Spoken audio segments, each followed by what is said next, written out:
Thank you. Thank you for being here. I've been here for on and off for the last 4 hours that you've been testifying, and I have to tell you, I'm concerned about how much Facebook values trust and transparency.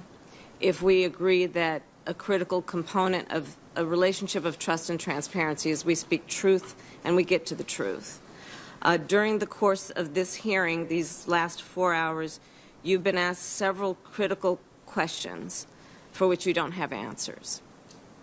And those questions have included whether Facebook can track users' browsing activity even after the user has logged off of Facebook, whether Facebook can track your activity across devices even when you aren't logged into Facebook, who is Facebook's biggest competition, whether Facebook may store up to 96 categories of users' information, whether you knew whether Kogan's terms of service and whether you knew if that Kogan could sell or transfer data. And then another case in point, specifically as it relates to Cambridge Analytica, is, and a concern of mine, is that you, meaning Facebook, and I'm going to assume you personally as CEO, became aware in December of 2015 that Dr. Kogan and Cambridge Analytica misappropriated data from 87 million Facebook users.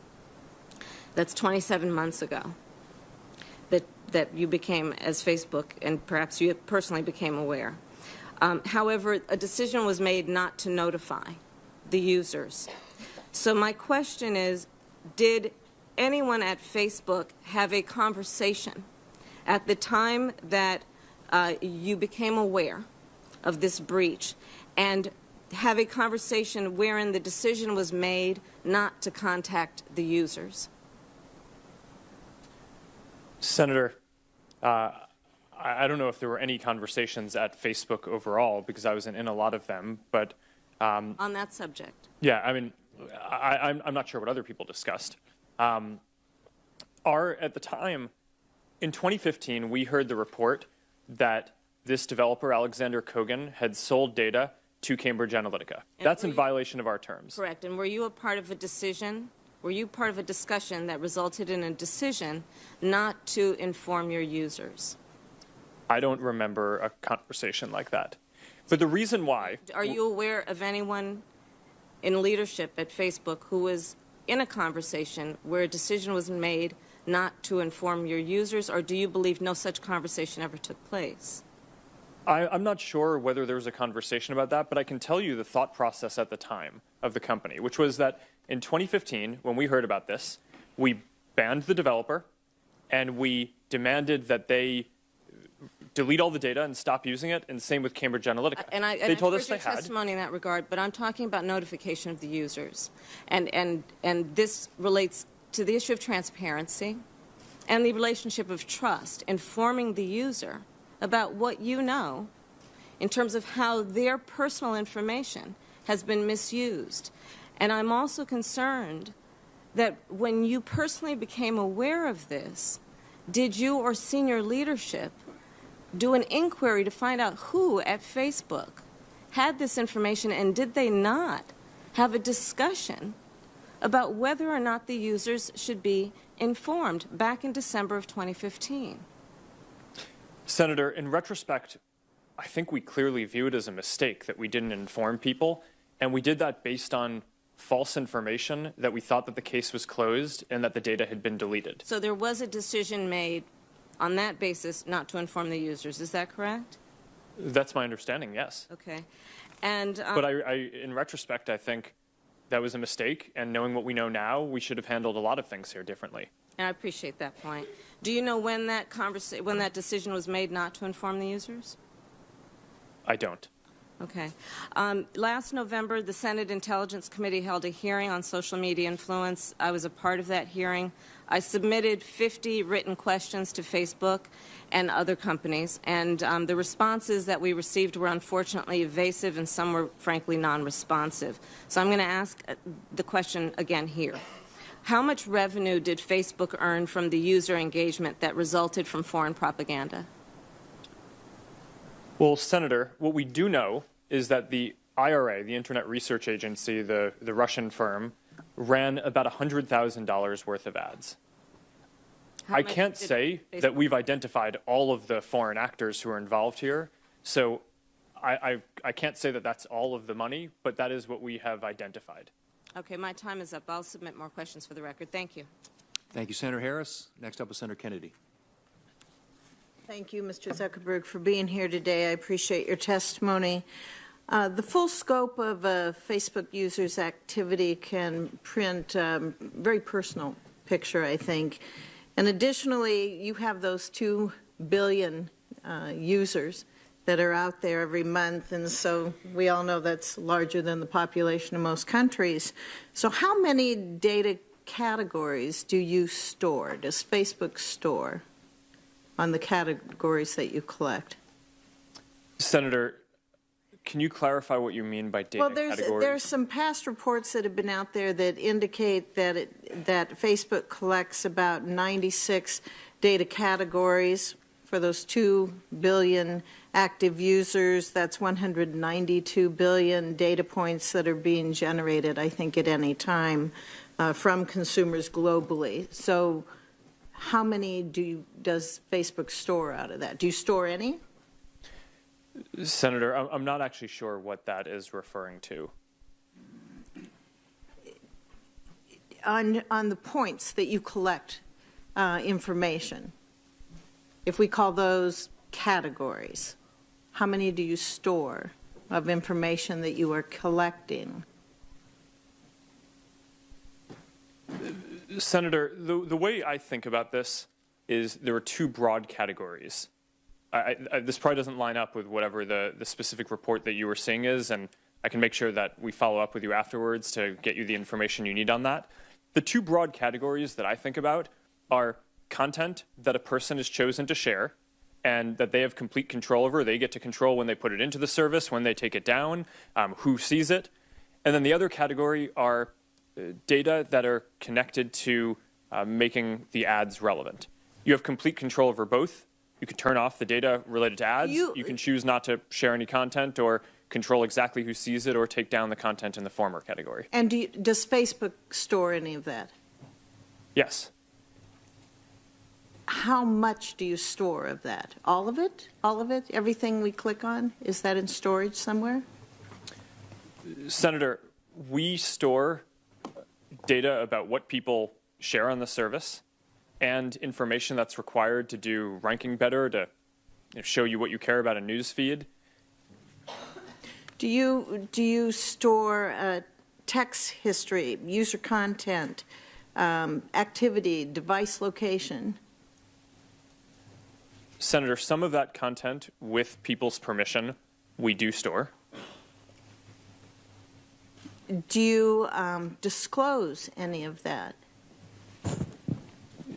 Yes, Senator, in order for people to share that information with Facebook, I believe that almost everything that you just said would be opt-in. Right. And the privacy settings, it's my understanding that they limit the sharing of that data with other Facebook users. Is that correct? Senator, yes. Okay. Every person gets to control who gets to see their content. And does that also limit the ability for Facebook to collect and use it? Senator, yes, there are controls that determine what Facebook can do as well. So, for example, people have a control about face recognition. If people don't want us to be able to help identify when they're in photos that their friends upload, then they can turn that off. Right. And then we won't store that kind of template for them. And there was some action taken by the FTC in 2011.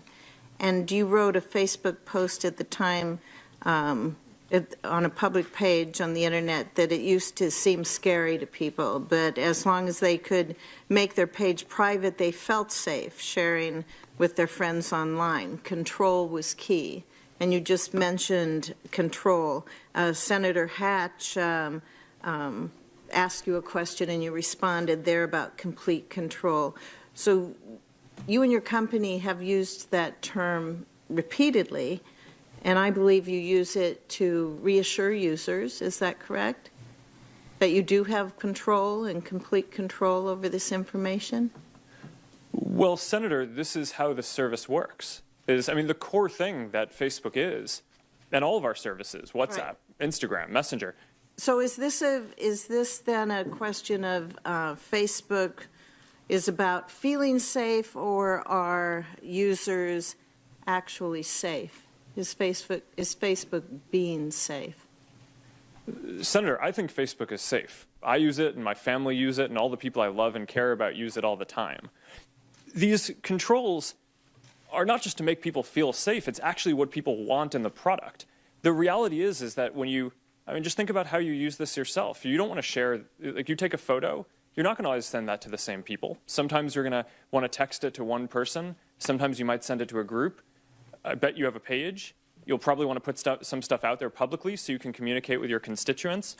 There are all these different groups of people that someone might want to connect with, and those controls are very important in practice for the operation of the service, not just to build trust, although I think that providing people with control also does that, but actually in order to make it so that people can fulfill their goals with the service.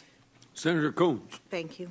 Ready to wrap it up. Yeah, I probably wouldn't make this comment, but your response to him in regard to political speech, I won't identify the CEO I had a conversation with yesterday, but one of our platforms, and he admitted to being more left than right, or being left, I guess is what he admitted. And I don't know, I'm not asking you what you are, but but just so you understand that that probably as liberals have a lot of concerns about the leaning of Fox News, or conservatives have questions about the leaning of MSNBC, let's say.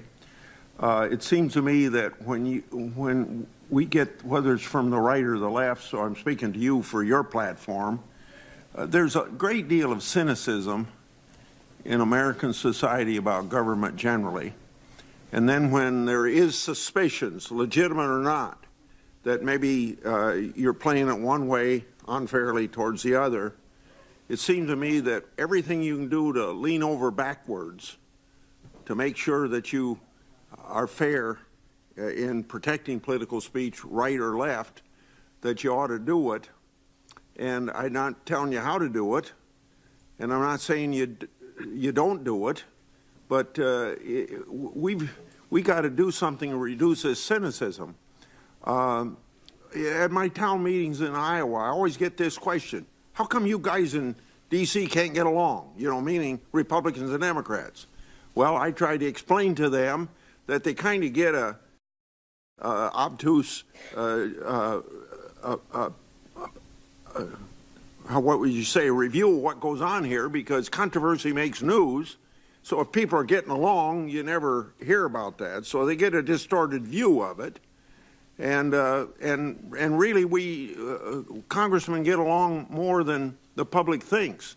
But these attitudes of the public, we got to change. And people of your position and your influence, you can do a lot to change this. Whether I know you got plenty of time to run your corporation, through your corporation or privately, anything you can do to reduce this cynicism, because we have a perfect Constitution. Maybe it's not perfect, but we got a very good Constitution, the longest one written Constitution in the history of mankind. But if people don't have faith in the institutions of government, and then it's our responsibility to enhance that faith so they have less cynicism in us. We don't have a very strong democracy just because we got a good Constitution. So I hope that everybody will do whatever they can to help enhance respect for government, including speaking to myself. I got to bend over backwards to do what I can so I don't add to that cynicism. So sorry you had to listen to me. So this concludes today's hearing. Thanks to all the witnesses for attending. The record will be open for 14 days for the members to submit additional written questions, and for the witness, Mr. Zuckerberg, to make any corrections to his testimony. The hearing is adjourned.